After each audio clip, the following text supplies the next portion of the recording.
following thoughts, opinions, stories, and expressions are meant for those who will appreciate them.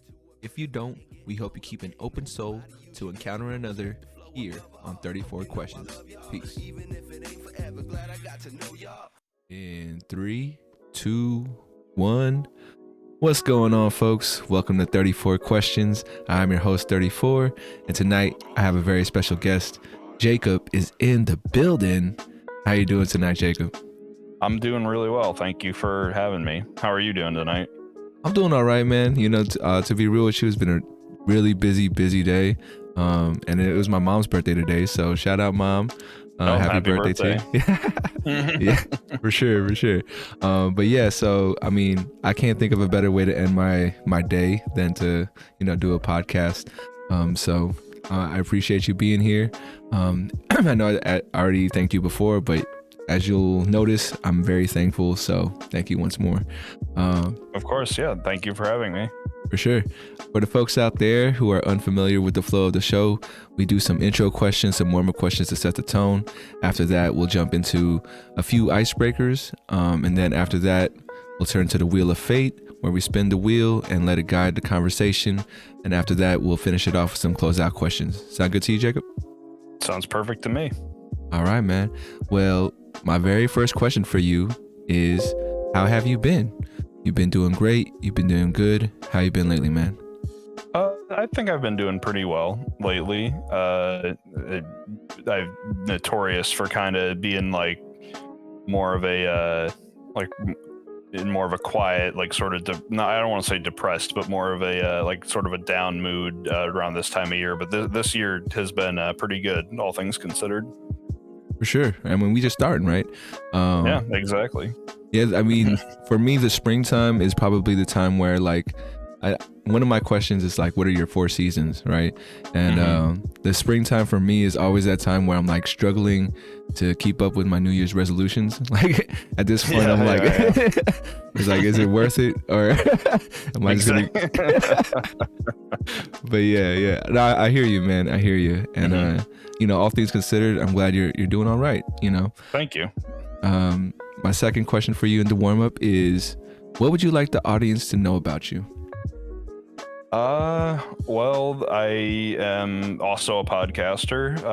I host a podcast that's on a hiatus right now, but it's called the Watchlist Podcast, where I talk to various people that are involved in different types of media production, whether it be movies or YouTube videos or graphic design, stuff like that, and just sort of talk to them about their craft, their influences, and we share movie recommendations. But I'm also a co-host with 3 high school friends of mine on a podcast called the Buttery Males Podcast, which is sort of just like a laid back, like we just kind of gather around for an hour and a half, 2 hours, and just crack jokes, do like comedic bits and segments. So yeah, I guess that's one thing people might find interesting about me. For sure. I actually checked out your latest episode. I think it was episode 73, which was titled "All Right, Guys, a Good Episode," something like that. Yeah. That's sort of a running joke, is that whenever there's an awkward silence, we just prematurely end the episode, quote unquote. But thanks for listening to that. I'm glad you. I hope you liked it anyway. I mean, honestly, it felt like I was listening to a group of friends, and make me feel like I was a part of the circle as a listener. And I remember trying to get your guys' sense of humor. Probably the whole Saddam Hussein bit was pretty hilarious. Yeah, it can get a little out there sometimes, but it's all in good fun. Oh, absolutely. I mean, for any folks out there, who think Saddam Hussein's funny, go ahead, check out that latest episode. But yeah, I mean, that's what comedy is, right? We make light of serious situations. Very subjective, yeah. Yeah, absolutely. My follow-up question to number 2 is, what would you say is the biggest misconception about you?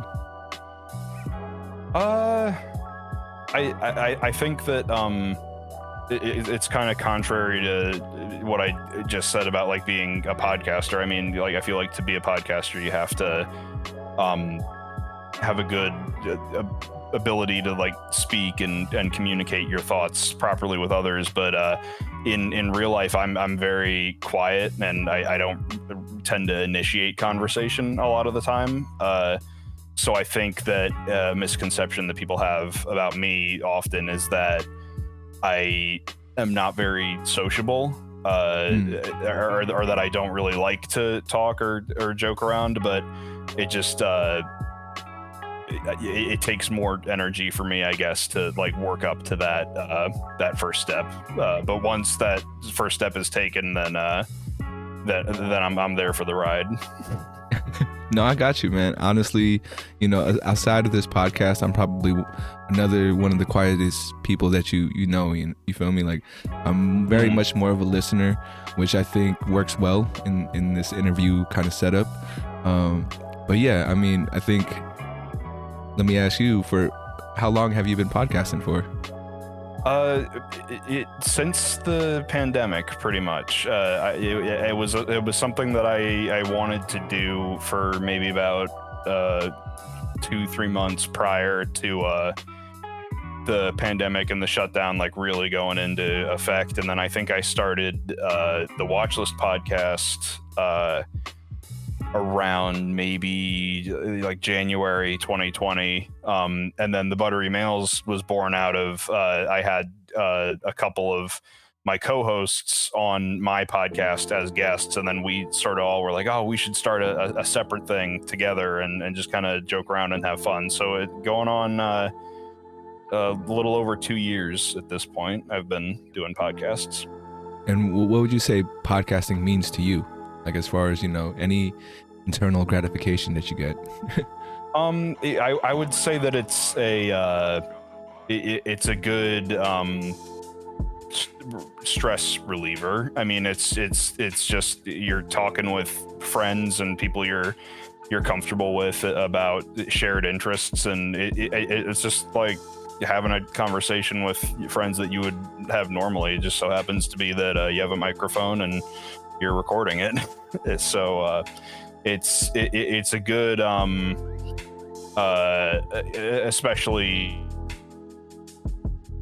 the one that the Buttery Males podcast is did I cut out for a second? It froze. It did its thing, but you're back now. Yeah. You're back now. It's all sorry. good. Well, that'll probably happen. My internet is a little spotty, but yeah, no, it's just fun to have a conversation with people you like and about topics that you're all passionate about.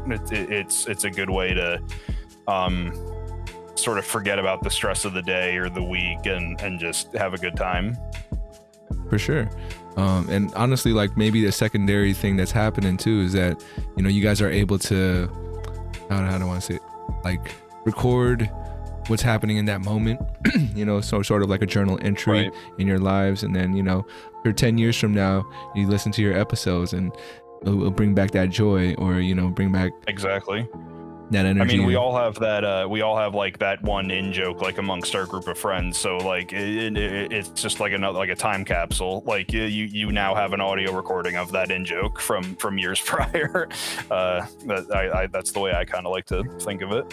No, for sure, and it's definitely valuable, because I think we have the capability to record these things now, but before it used to just be like memories, or we're like, oh, you remember that joke? Then now we can actually basically go back to that time and relive it, which I think if I always wonder if more people like knew how to do it, would they do it like we do? Because I don't know for you, but for me, so. Yeah. I think a lot of people a lot of people really like the sound of their own voice in the nicest way possible. I think so. I think now that everyone sort of has that capability, I think if everyone knew how to do it, then the market would be even more saturated than it already is. Super saturated. Exactly. Yeah, ultra saturated. But I mean, for your podcast, are you like, where do you want it to take you? Is it something that you just enjoy in your free time, or is it something that you hope would bring you somewhere new? it is like a little bit of both. Like it's like I said, it's a good stress reliever. It's something that we all just enjoy doing in our free time. But I think that like anyone who is involved in like a creative field or some form of artistic expression, just, there's always sort of that like secret hope that like, oh, I hope this will take off, or I hope that a lot of people see this, or like I hope that more people can share this this in joke that I have with just these like 3 other guys, or so yeah, I'd say it's probably a healthy mixture of the two. I feel you, man. I feel I think I try to convince myself all the time, like, don't worry, it's not about making money, it's about, you know, doing what you love. But also, right. I can't help but think, who knows? But maybe, yeah, what if, yeah. Am I gonna say no? No, I hear you, man. My third question for you in the warm-up is, if I were to do something in your honor, a way to express the energy you possess, what could I do for you, man? Oh man, that's a tricky one. I don't know. Just like I am a big fan of sort of like we've said, just like that whole sort of like reminiscing type conversation. Like, oh, remember when we did the X, Y, and Z? Like, I think I guess if people were to be like, oh yeah, like let's do something special that Jacob would like, my mind immediately jumps to like, oh well, like how about everyone just gets together and has like a small party, like have like drinks in hand, like just like chatting about what people have been up to, joking around about their lives and whatnot. I think that's probably like pretty close to something that I would want to be a part of if I was there. But if it's in honor of me, then yeah, that's definitely something I would want. I gotcha. Yeah, we don't say what we all think it means, but don't want to put that juju out there. Right. But now we know. Well, now we know. Yeah. And a follow up to that is, how would you want to be remembered? I would want to be remembered, definitely in a positive light. I think that a lot of people say, oh well, if you can impact like just one person, but I think that's kind of too conservative of a phrase. I think that like there's so like something like when I think of like, oh man, I hope I impact somebody's life, I think of like, oh, I hope that I do something big or like something huge that like really wows a bunch of people. But more often than not, I feel like an impactful thing that changes somebody's life is just, it can be something so small that you just don't even think about it at the time. But then like that person who is the recipient of that small thing then carries that with them, and then like let's say all the stars align and you meet up with them again one day and they're like, oh yeah, that thing you said for me that one time, or that thing that you did, like that made all the difference in my life. It really like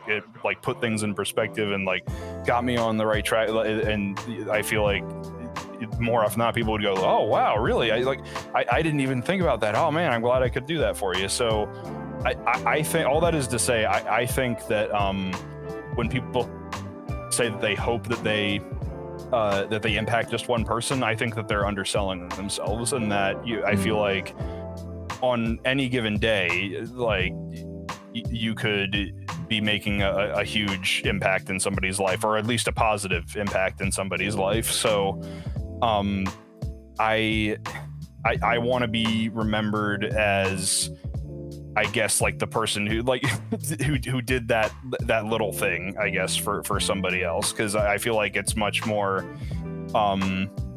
it makes me feel less selfish, if that makes sense. Like the idea of like, oh, I do this big thing that like gets a bunch of recognition and it changes all these people's lives, like that's kind of inherently selfish, I think, to me. Like but if I like if it's just something I say in passing or just something I do in passing, then that's I feel like, oh, well, that's more reflective of what his true nature is rather than something that he had to put effort into. So I feel like I would rather be remembered, or I hope my impact would be on many people, but in like various small ways, if that made any sense. No, I 100% got you. And the reason being is like, that's how I kind of like, move through life myself, is that, when I was younger, I used to tell myself like, I want to change the world. I want to do these crazy things. Then as I got older, I'm like, God damn, it's pretty hard to do that shit. Yeah, exactly. It's like, maybe we scale that back a little bit. Exactly. And so my main focus now is just, like you said, you hope that it's within your nature that you can impact lives, right? Like, you're not even trying, you're just being yourself, and these things happen. But I know in my mind, like, I have a lot of people maybe who tell me like I'm too nice or whatever. But in my mind, it's like, that's how I'm impacting one person's life, because I feel like there's so much negativity that, like, you're counteracting it as much as I can, as much as I can hold. But yeah, that's why it's very relatable to how I feel sometimes. Moving on to, I had another thing, but I got wrapped up in your answer that I forgot to bring it up. I'll try to be more concise. No, you're good. Don't worry about rambling. Don't worry about talking too much. This is really about you and your personality. So be yourself. And my last question for you in the warm up is, on a scale from 1 to 10, how well do you know yourself?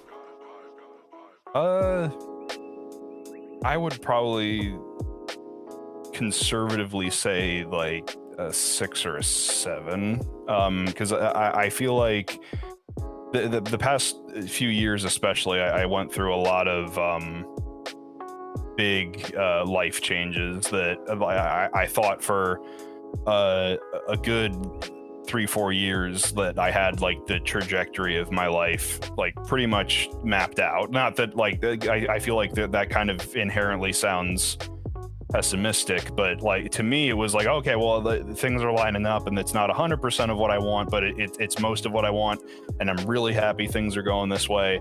And then for a lot of different reasons that all kind of coincided at once, all of those plans just pretty much went out the window, and I had to start from scratch and like sort of figure out like what was important to me and what I wanted my priorities to be. And that's kind of what I've spent the past 2 years doing, is like reevaluating who I am and what matters to me and what's important to me. And I feel like I'm most of the way back to like really knowing like, okay, well, who am I, and what do I want my priorities, what do I want my goals to be, who do I want like with me in this walk through life that I'm doing. And it's I would say I have a pretty general idea of who I am, but or how well I know myself, but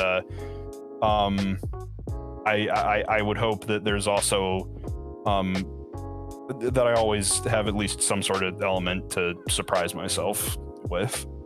I gotcha. I think, yeah, we'll never 100% fully know ourselves. I don't think. I had a guest tell me that like the part that you don't know is how other people see you, like we can never really know that. It's like that, I forget what culture says it, but like the 3 like masks or whatever we wear, where it's like the one, like kind of like that. I gotta look that up again, because I remember I really enjoyed it when I heard it the first time, and now we can't even remember where it came from. yeah. I somewhere in Asia, I think it was like Japan or China or something like that. I gotcha. I'm not sure. I actually remember the question that I had in the previous one, which was, okay, you talked about leaving those little impacts through your nature. Has there ever been an incident that you can remember that maybe you hadn't been able to get a chance to like give the props to whoever maybe impacted your life in that small way? So like an instance where someone impacted my life, but I wasn't able to thank them, is what you're saying? Yeah, Or, yeah. Maybe it was like a okay, stranger doing something, or I don't know if you practice the drive-through miracle, which sometimes like if someone will be like, oh, I'm gonna give extra $5 for whoever's behind me, but then it's like $5 less, like stuff like that. Right. Okay, yeah. I don't know. Like nothing's really immediately jumping to mind. It's but, all good. It's all good. Yeah. I feel like I'm definitely the type of person who like if something like really leaves an impact on me, then I go out of my way to like make sure like, hey, like thank you for doing that, or thank you for saying that. But I can't really think of an instance where there's been a case of like, oh man, I wish I got to say thank you to this person for doing that. Well, actually, no. Sorry. So it doesn't technically count because I don't think I've ever said it to them like in person, but I've definitely made it known. So I went to college for video production, like learning how to do like TV and movies and radio and whatnot. And we had a class that was just sort of it wasn't intro level, but it was like, okay, let's take a bunch of the things that you've learned in intro level and apply them to like actually making video projects. And the professor I had for that class had this method of grading us where he would assign us a letter grade, but then he would also make us grade our own projects, and he would sort of like balance the two, like average out whatever the score would be. And there was one project that I did that I just really wasn't proud of. I didn't think I did a good job on it at all. I think I gave myself like a C or something. And he hadn't assigned his grade yet, but sort of after class, he pulled me aside and he was like, hey, why did you rate yourself so low on this project? And I was like, I feel like I could have done better on X, Y, and Z. And he was like, you shouldn't be so harsh on yourself, because between you and me, that was the best project in this entire class. And I was like, oh, wow, thanks for saying that. But then the thing that stuck with me was he sort of like, it was like, it's like a scene out of like an 80s movie or something, where he like patted me on the back and he leaned in and he was like trust me, like keep on the path you're going, and everyone else in this class one day is gonna point at you and say, I knew him when. God and then damn. he sort of walked away, and he ended up not I think he like was moved to another school or another program or something, so I never really got to say like, oh my god, thank you so much for that advice, like that those words you said were like so meaningful to me. But like I've definitely like gone out of my way to like, if ever like interact with him like on Facebook, or if I ever if there's like an email correspondence, I'm always like, thank you so much for believing me. And back then that I don't think I would be where I am today had you not given me that little boost of confidence. Damn. So not technically like what you're talking about, but I for me it is a big thing to like look someone in the eye and say thank you so much, because that did really help me. And I don't think I ever really got that like proper chance to do that with that professor. For sure. I mean, we need more teachers like that for sure. Yeah. Every teacher should be like that. That's an amazing moment though. Thank you for sharing. And it kind of relates to where you are now. So I got to ask you this before we move further. I am a big consumer of entertainment. Okay, and I always think, what would it like to be part of that industry? And the I guess I can't think of the word for it, but the glamour of that lifestyle versus what it's really like.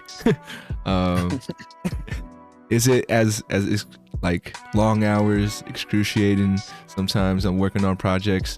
Is that experience sound pretty accurate to you, or is it more glamorous than I think? It's very accurate to that first scenario. A lot of like I'm not in like a huge, like I'm not like into the industry by any means.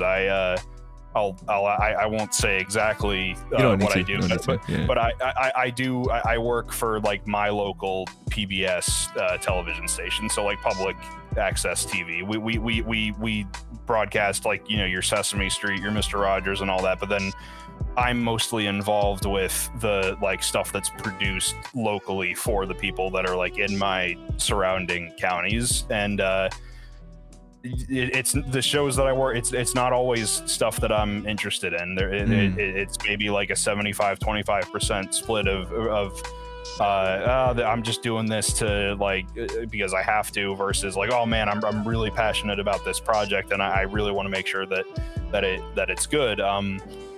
But there are definitely moments where it all sort of balances itself out, where like there's moments that you have that sort of I guess justify the dull moments, I don't, for the people who are watching this on YouTube, you might, or people listening on Spotify, they'll have to probably switch over to the YouTube for this, but I mean, like, for there's the boring parts of the job, and then there's also the parts of the job where you get to win an Emmy. So word. Like, okay. But yeah, no, it's I don't like to flex usually, but I glanced up and I was like, that's too perfect an example. So yeah. I didn't come into this intimidated, but now I'm super intimidated. Oh no, don't be. It's public TV. You don't have to. Hey man, you could have shown me that saying that it wasn't public TV, and it would have been crazy. Fair enough. I'm gonna be watching the Emmys, seeing if I recognize you. The name, yeah. But for sure, man. Thank you for that insight. We're gonna be moving on to the icebreakers at this point, but before that, I just want to remind the viewers, if you liking the content, please like, subscribe, share, comment, do all that good stuff. It really helps. And people haven't really been doing so. I'm not sure if it really helps, but I have to say it. Oh, it does. It definitely does. Like, regardless of whether it's like the algorithm, it definitely is. It's an ego boost at the very least. It helps. It helps the motivation to keep doing it if people are listening. The very least, yeah, it makes you gives you that warm fuzzies. Yeah, you feel me? Nice little fuzzy feeling, yeah. All right, man. We're gonna get to true or false. I'm gonna give you some statements, and just remember that I'm always gonna be asking why. But the first one is: people are ultimately good. True or false? True. I think most people are inherently good. Why true for you? Well, because I have to be careful with the way I word this, but like even with people who are perceived as being bad by the public, like let's say I'm trying to think of like let's say Fox News people, for example, like people are like constantly looking at like Fox News being like, oh my god, those anchors are so bad, like how could they like have these beliefs, it's dragging down this country. But like there was a quote that I really like, I think it was like George Lucas or Steven Spielberg or somebody said this, where they're talking about screenwriting, and they said no villain believes that they're evil. They believe that what they're doing is good. So I think that even the people who are just outwardly doing awful things, they're not sitting to themselves thinking like, oh, I sure am happy that I'm messing everything up for everybody else right now. They believe that what they're doing is good. Now, it's subjective as to whether that it is good or not. I think in a lot of cases it's more objective than it is subjective, but I think that most people generally have that drive in them to try to be good. Now, whether it has that positive impact or not is, I don't think, a factor in that that decision, or not that decision, but a factor in that outcome. But I think that most people have it within them to want to be a positive force. They just might not know what the consequences of that strive is. For sure. I got you. Yeah, I mean, I think I agree with that statement. That's how I kind of like see anyone that can be like displayed as a villain, is that there's always that story, or there's always that reasoning. It could be maybe reasoning that was passed on to them by a previous generation. Exactly. A lot of it has to do with how we were raised. Yeah. I got you. Number nature 2, versus nurture and all that. nature versus nurture. I'll touch on that after the icebreakers, but Okay. my second true or false statement for you is happiness is the most important thing. True or false? I think so. True for that. Happiness, or at the very least, contentment, I think is most important, because while the sadness or that sort of imbalance in emotions, I think, is what ultimately like drives us to do anything, really, like towards like to get towards any goal that we might have, is that sort of like, oh well, once I get that goal, then I'll have achieved my happiness or my contentment. I think that happiness is sort of the ultimate goal that most people, whether they know it or not, are working towards at like the most fundamental level. And I personally think that it is sort of in line with what you were saying earlier about like you'll never know yourself 100%. I don't think that anyone is ever truly 100% happy. But I think that it's in getting as close to that as possible where you find your like sort of inner peace, or like your inner contentment. There was a person I was dating a few years ago. She was really unhappy with her weight. She was obese, and she went on a weight loss journey and ended up losing a lot of weight. The one thing that she sort of told me in these like counseling sessions that she would go to about like dealing with like the mental health aspect of like losing a massive amount of weight, and I don't remember exactly what the quote that they had said was, but the gist of it was that life is not a video game. There's never going to be a point where you get a little like checkbox that says, yep, 100% completed. Like everything is completely done and there's nothing else left to do. I don't think there's never going to be a time in your life where you have achieved everything that you've wanted to achieve perfectly. So I think that finding that happiness and finding that contentment is in getting as close to those goals as possible, if that makes sense. It's the pursuit of the pursuit of happiness that is what gives us our inner peace, I think. Always believing that it's a goal that can be reached out and grabbed. For sure. I didn't think about it that way. I know for me, like, happiness is important to me. I do agree with the statement. And how we define happiness is, again, very subjective. And yeah, like I know, so I forgot who said it, but happiness is a fleeting feeling. It's not something that we can hold on to for too long, because if some shit happens and we're mad or sad all over again until we can get there. The vicious cycle. Yeah, real. And then my last true or false statement for you, since you referenced George Lucas, I think you'll know where this is from, but okay. There's no try, just do. True or false? Oh man. I think so. I think, like, regardless, I mean, you either do something or you don't. They're like, I mean, like, trying is, I think, just that like in between phase of choosing not to do it and actually doing it. Trying isn't really the option. It's just the process from getting from don't to do, if that makes sense.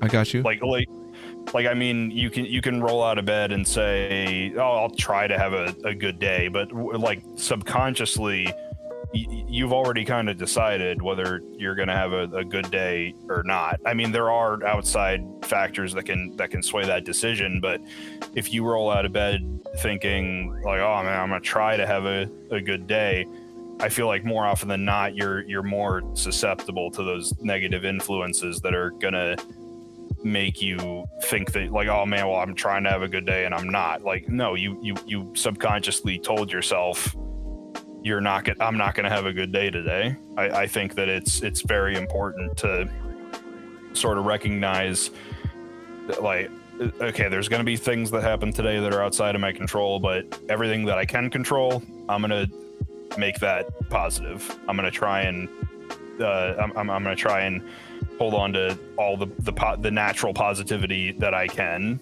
and whatever else happens. Whatever I can control, accept it. Everything I can't control, let it go. It's out of my control. That's the hardest part, though, is to let go, right? Because it is very hard. we want to feel in control of our lives, and that our choices matter.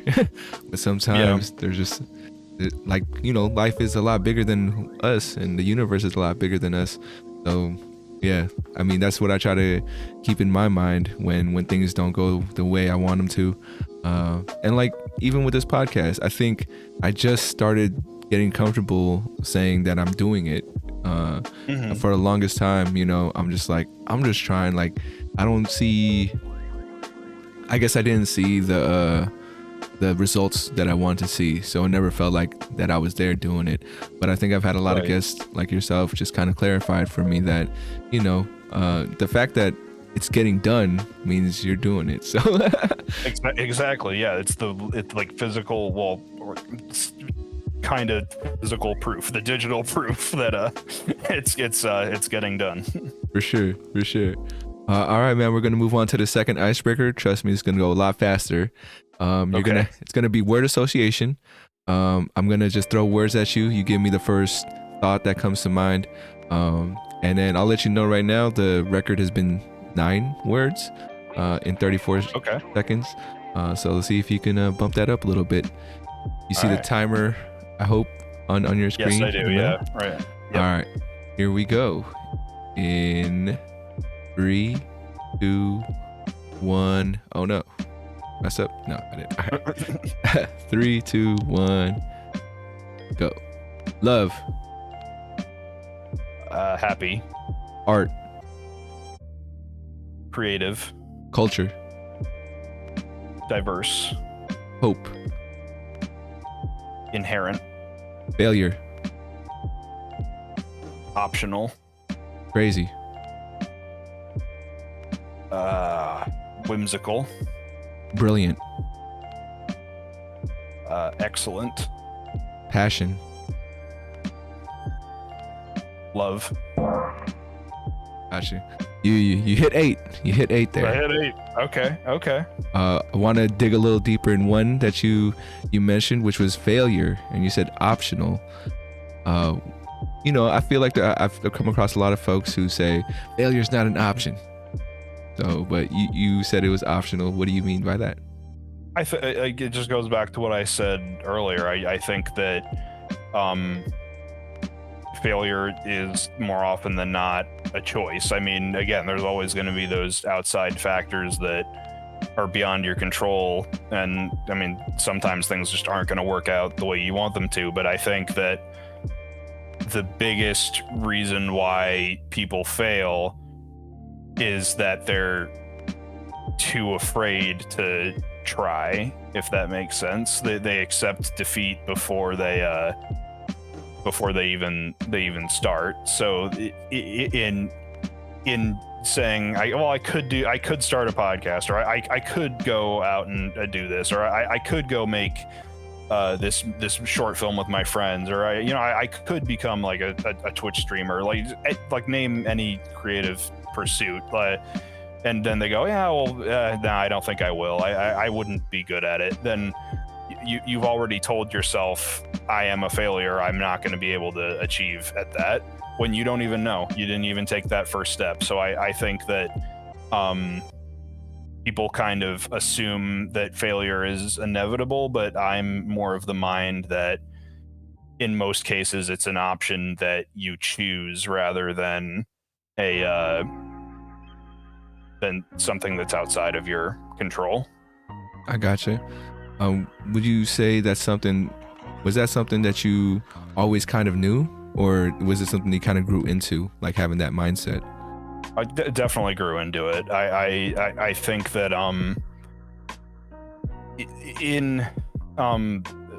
not that I'm like more special than others, but I think that I'm in a career where in particular dealing with rejection is a big part of the job. Like, for instance, I could be editing a segment for a TV show, and I think, oh man, this looks great, I'm so happy with how this turned out, and then it comes time for like the higher ups to look at it, and they're like, well, no, like you should change X, Y, and Z, and if you get those critiques and you just go, oh, I'm a failure, like why did I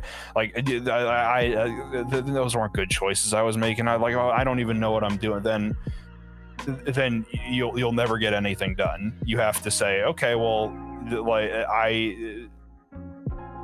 it's not going to be 100% of what I want, but I can still have my voice be present in this piece of art or this piece of media that I'm trying to do.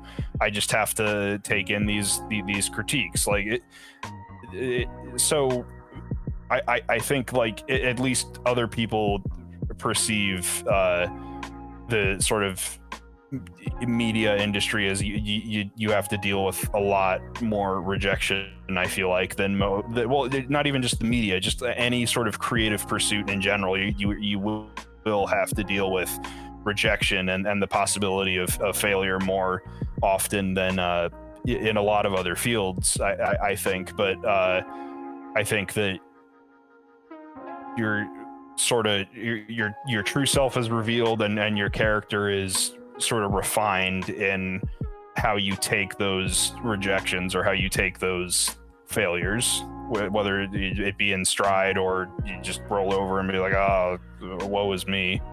Yeah I got you, man.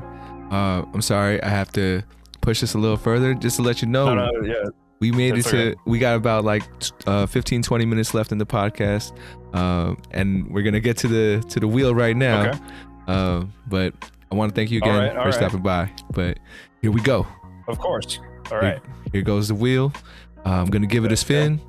And just remember, if there's anything too deep, too personal, feel free to pass. Don't feel like you're cornered to answer this question.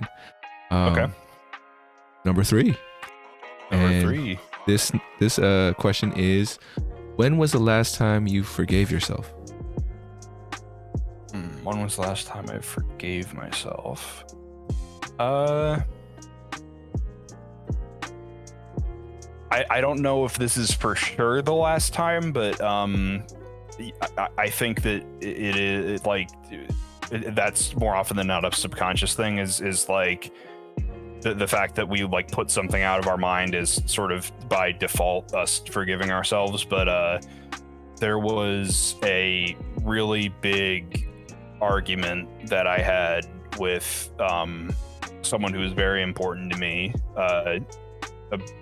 going on about 2 years ago now, and it would take a long time to get into like all the context to like set up like what had led to that argument. But sure. The point is, in that argument I said a lot of really awful, hurtful things for the purpose of being as awful and as hurtful as possible. Now, since then, I have reconciled with that person as much as possible. I've come to terms with like we've sort of forgiven each other for that argument, but a huge hurdle for me was like it was forgiving myself for it just took me so long to think like I can't believe that I had it in me to say things that cruel or that hurtful, and it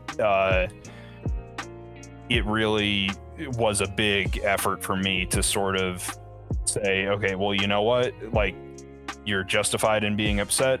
People say things they don't mean sometimes, and this person's forgiven you.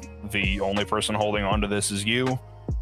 You can't go back and change it, so the only thing you can do is move forward. So that's, I think, the last time I've sort of like consciously had to forgive myself for something, at least that's coming to mind now. But yeah.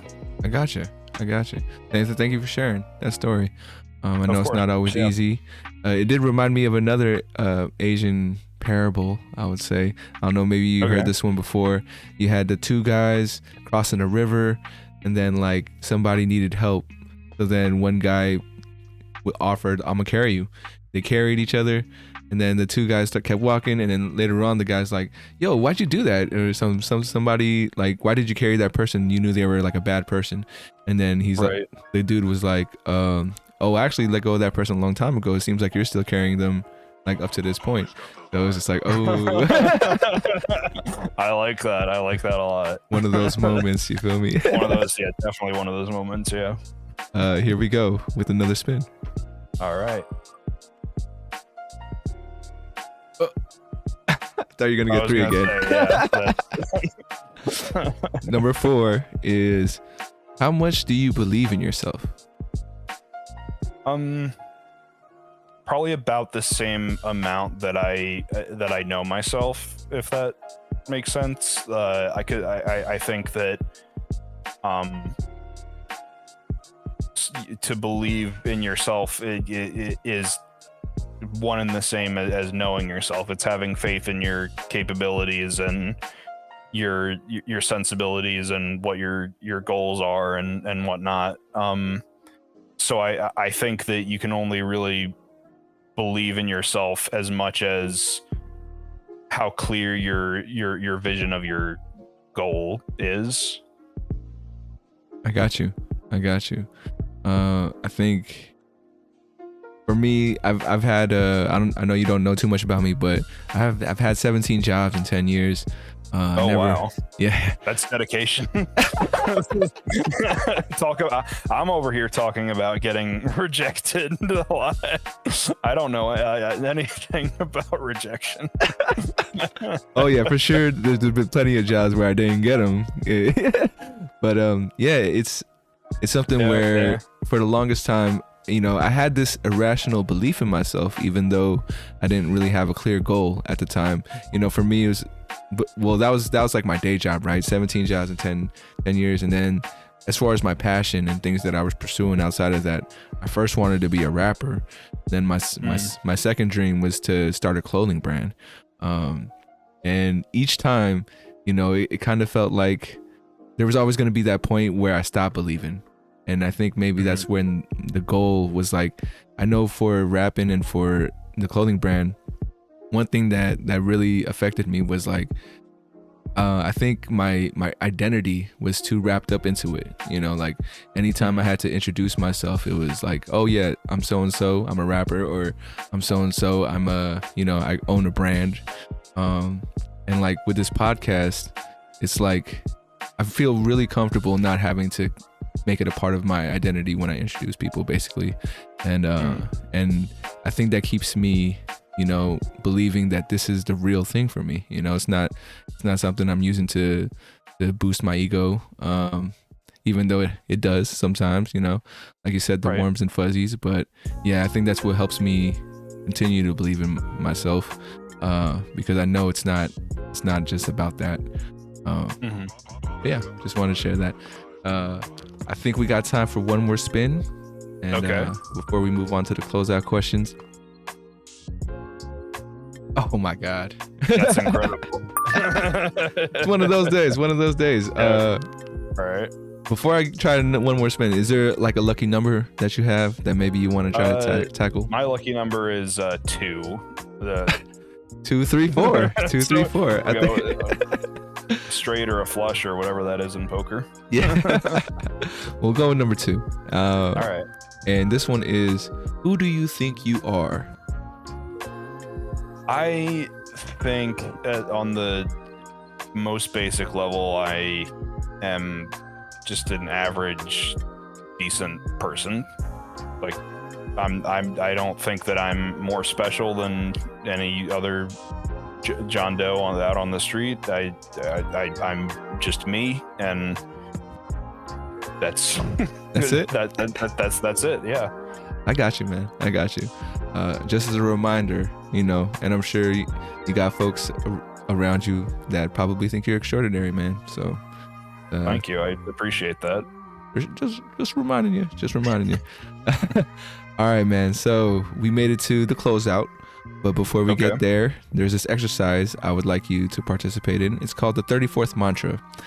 This is probably going to be, for some folks, maybe the most uncomfortable part of the interview, because you will be talking to yourself like a mirror, and I want you to fill in the blanks of I am, I can, I will. So think about that while I switch you over to the other scene. But here you are talking to yourself. I am, I can, I will.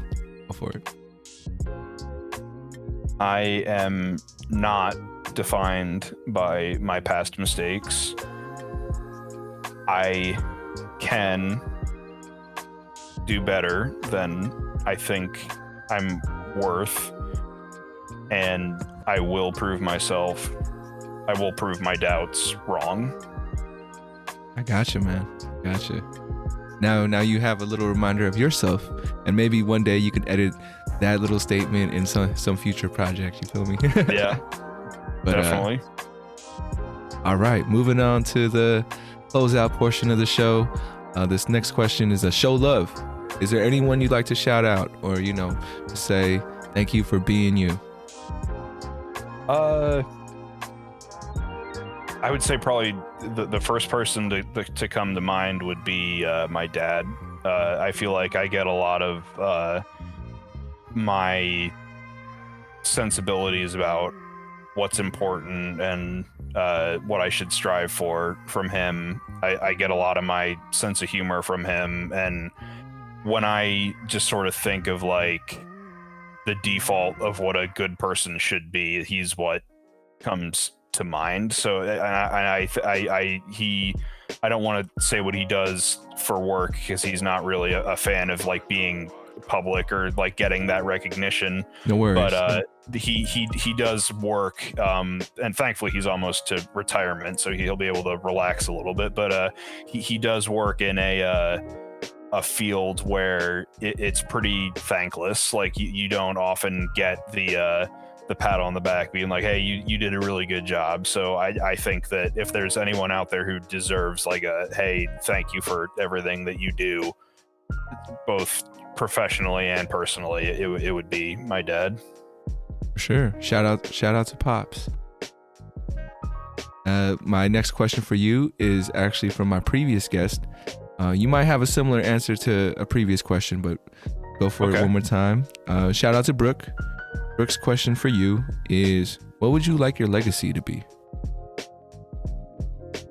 It's funny because this was one of the episodes that I was listening to when I was getting ready to come on the show, and I was like, I wonder if this is going to be what I get asked. What would I like my legacy to be? I just would like to. It sounds cheesy, and at face value, I think it kind of goes against what I said earlier, but I would kind of like to have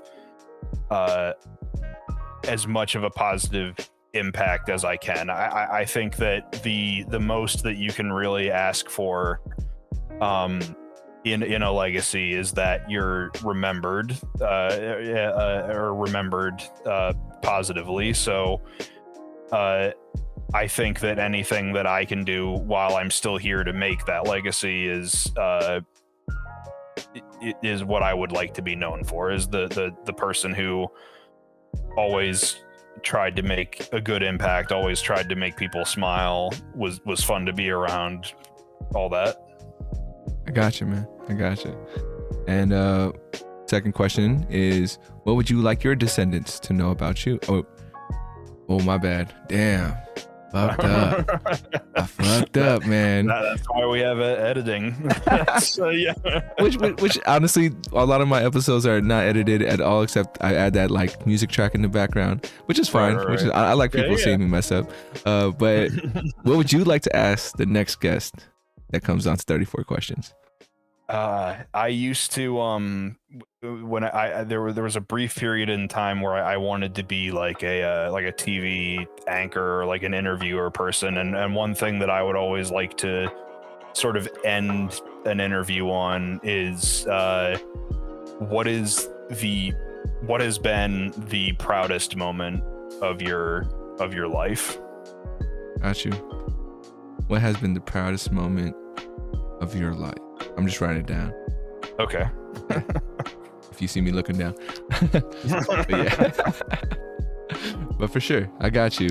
Man, proudest moment of your life. I think that's a lot of, that can feel like a lot of pressure, you know? It's like, what moment do I choose? And is that really my proudest moment? I guess it's all about like the what you want to share. I think, yeah. And then now we finally got to the question that I fucked up on.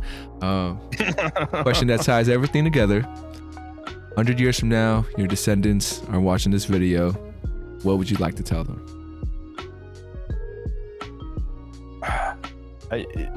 I would like them to know that just kind of a reiteration of what I said earlier in terms of achieving like your goals and pursuing happiness in life, is that there is no end point where everything makes sense and you've achieved all there is to achieve.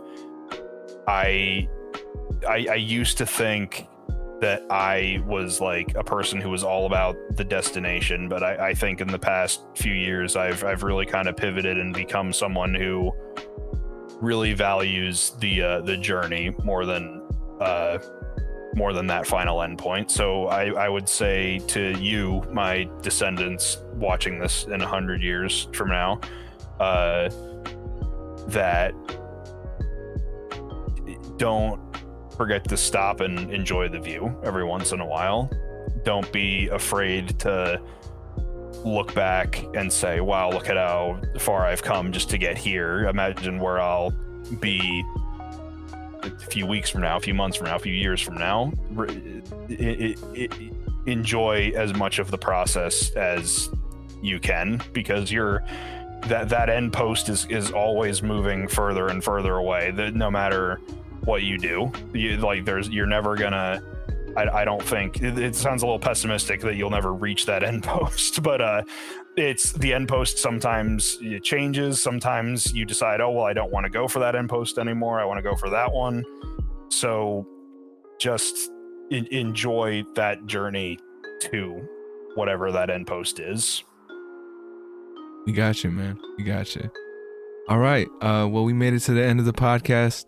Any last things you'd like to add? Maybe where people can find your podcast. Yeah, go for it. So the Watchlist podcast you can find on Spotify, just the Watchlist podcast.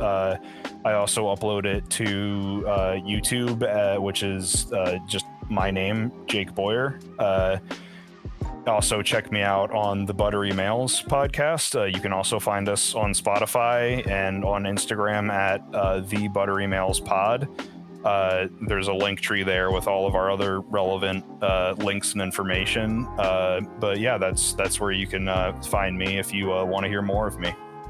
For sure, man. And there's 4 of you on the podcast? Yeah, there's 4 of us, and I think if I'm not wrong, I think the other 3 have already booked a slot to talk with you in the next month or so. So everyone will get a nice dose of Buttery Males content over the next few weeks. You guys are the featured podcast. You feel me? Like it's you guys. All of March. You know, I would love to have you guys maybe on after all separate, maybe one time a group one, because I think there's a different element that happens if I'm going to interview the whole group and you guys could play off of each other as you talk to. Oh, definitely, yeah. We'll talk about that more later. that might be more than you bargained for, trying to wrangle all four of us, but they would definitely be fun. Hey man, that's why I kind of do my podcast solo, because I know how hard it is to just like get schedules straight. You know, if you want, like I have friends who tell me all the time, like, oh, we should do our own thing. We should, but then like you said, it's just the schedules, man. Life is different for everyone. So you know that you can rely on yourself 100% for scheduling, but that's about it. Before you go, from the watch list, what's your favorite movie right now, or that came out recently that you could kind of be like, go check that out? My favorite movie that came out recently, I haven't seen a new movie in a while. For sure. But I would say that my favorite movie ever is kind of a sad note to end on, but it's this art house movie called Synecdoche, New York, that came out in 2008. And it's about this like theater director who is like trying to make like the most realistic play that's ever been made, and the whole movie is like him like struggling to try and make this play, and it just keeps on getting bigger and bigger and outside of his scope of control. It's so hard to do it justice, but there's just so many themes about life and love and happiness in that movie that it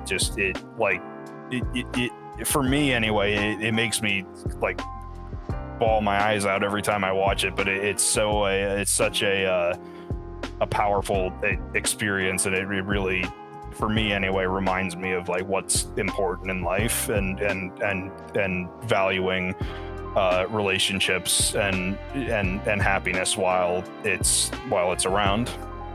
I got you. I mean, that's how you know a movie's good, is if it can make you cry. I don't think I've ever, hated a movie that made me cry. That can make you cry and then also be like, oh, I can't wait to watch that again. That's that's a sign of a true masterpiece. I got you. I want to thank you again, Jacob, for stopping by. I thought this was a great conversation. I hope you had fun too. Definitely. I had a blast. Thank you for having me. Glad to hear. That's the warms and fuzzies, man. That's the warm and fuzzies. And now I can brag that I had a Emmy winner on my show. Yeah, you can use that in the Instagram description. Host of a Emmy award-winning guest. Exactly. I want to thank the folks out there. If you are listening on Spotify, Apple Podcasts, or watching this on YouTube, appreciate your time as well. Remember to reach out, reach forward. As always, much love, and we'll catch you guys next time on 34 Questions. Peace. And then it fades out from there.